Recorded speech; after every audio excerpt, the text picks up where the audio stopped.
Bobby Doerr at Fenway Park in 1946. Associated Press. Bobby Doerr, the Hall of Fame second baseman who was a smooth fielder, timely hitter and immensely popular figure through his 14 seasons with the Boston Red Sox, on Monday in Junction City, or he was 99 and had been the oldest living former major leaguer. His death was announced by the Red Sox. Doerr was a celebrated presence at Fenway Park, along with Ted Williams and Dom DiMaggio in the outfield and Johnny Pesky at shortstop. He was the last surviving Major League player from the 1930s, having begun his career with the Red Sox in 1937. His death leaves Red Sherman St. 94, best known for his years with the St. Louis Cardinals, as the oldest living Hall of Famer. Doerr lacked the tempestuousness of a Williams and the celebrity name of a DiMaggio. He went about his business quietly and became a team leader through his steady excellence. "We never had a captain, but he was the silent captain of the team," Williams said when Doerr was elected to the Hall of Fame by the Veterans Committee in 1986, playing at Fenway Park into the early 1950s, except for 1 year in the Army during World War II. Doerr was a 9-time All-Star. He set a record for consecutive fielding chances without an error, batted over .300 in 3 different seasons and drove in more than 100 runs 6 times. His teams won just 1 pennant, in 1946. The Red Sox went on to lose to the St. Louis Cardinals in a 7-game World Series, but he batted .409 in that series. Bobby Doerr in 1942. He played 14 seasons for the Red Sox.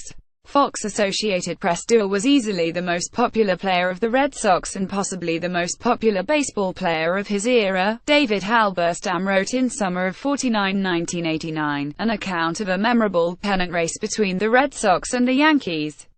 He was so modest and his disposition so gentle that his colleagues often described him as sweet. He was the kind of man other men might have envied had they not liked him so much. Remarking on Doerr's fast hands, the novelist and Red Sox devotee George V. Higgins wrote in The Progress of the Season's 40 Years of Baseball in Our Town 1989 that Doerr has the front paws of a polar bear. What Higgins found equally noteworthy was Doerr's standing before the often critical Boston press and fans. Bobby Doerr cannot recall being hammered by the Boston media or being insulted by the fans, he wrote. Reasonable enough because he was perceived as a workman who always gave his very best. Robert Pershing Doerr was born in Los Angeles on April 7, 1918, the son of Harold and Frances Doerr. His father was a telephone company lineman. He was signed by the Hollywood team of the Pacific Coast League out of high school in 1934 and played 2 seasons in Hollywood, then a 3rd year for the franchise when it moved to San Diego. He was signed by the Red Sox after being scouted in the summer of 1936 by Ed Collins, the Boston general manager and himself a former second baseman and future Hall of Famer. On that trip, Collins also discovered Williams, then a teenager with the San Diego team. When Doerr joined the Red Sox, he was in awe. He'll always remember spring training in 1937. He was quoted as saying by Cynthia J. Wilbur in For the Love of the Game, baseball memories from the men who were there 1992. "I was just 18, and there was Jimmy Fox hitting balls out of the ballpark like golf balls and Joe Cronin at shortstop and Lefty Grove pitching, and Pinky Higgins and Doc Kramer and the Ferrell brothers. My gosh, all of those guys, I had their pictures up on my wall as a kid. They were all my heroes and there they were, and I was with them." Doerr was hit in the head by a pitch early in the season and played in only 55 games, but he became a regular in 1938, helped by Cronin, the Red Sox manager and shortstop, who encouraged him to relax on the field and gave him batting tips. Throughout the 1940s, Doerr and Pesky vied with the Yankees' Joe Gordon at second base and Phil Rizzuto at shortstop as the American League's leading double-play combination.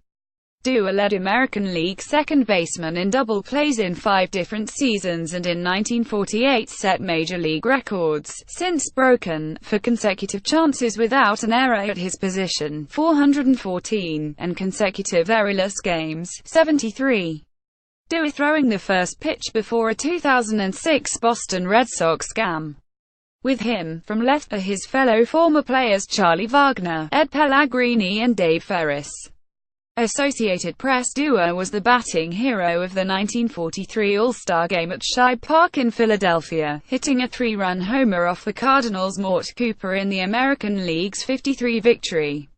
He got his 2000th hit on July 1, 1951, at Yankee Stadium, but developed back problems that summer and retired after the season. He finished his career with 2,042 hits and a .288 batting average, hit 223 home runs and drove in 1,247 runs.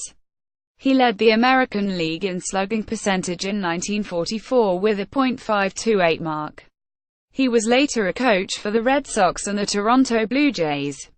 His number 1 was retired by the Red Sox in 1988. In his later years, Doerr devoted himself to caring for his wife, Monica, who had multiple sclerosis, and who died in 2003. He also loved to fish, but he returned to Boston for ceremonial occasions. When the Red Sox marked the 100th anniversary of Fenway Park in April 2012, he appeared alongside Pesky at second base, each of them in wheelchairs, an emotional high point for a gathering that attracted dozens of former Red Sox players. Doerr's survivors include his son, Don, 2 grandchildren and 4 great-grandchildren. The enduring ties among Doerr, Pesky, Williams and Dom DiMaggio were chronicled by David Halberstam in the Teammates 2007.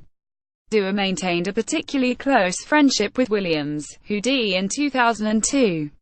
They often talked about hitting, but there was a dimension to their closeness beyond that.